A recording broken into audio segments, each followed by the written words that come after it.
Okay, how to withdraw. Nakikita ko 1,289. Okay, so click po natin yung withdraw. Pagkatapos niyan, nakikita niyo yung maximum max. Okay, kahit hindi nyo na-type dyan, pindutin nyo lang yung max, automatic yun. Ayan. So, bali, less na yung 10% niya sa 1,289. So, yung wallet balance ko is 1,289. So, less 10%, ang maximum na mawi-withdraw natin is 1,160. So, yun lang ang gagawin para hindi ka na mag-type.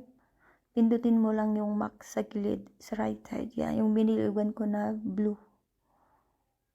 Okay? Automatic po yun. Pag pinindot mo siya, automatic yun maglalabas na yung less 10% niya.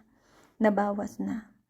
Okay? Siguraduhin na tama ang number na ilalagay mo sa GCash. Double check ng maigi para hindi magka-problema sa withdrawal.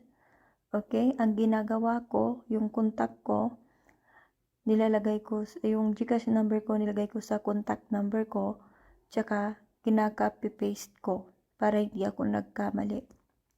Double check bago mag-withdraw now. Okay? Yun lang. Screenshot para may ebidensya.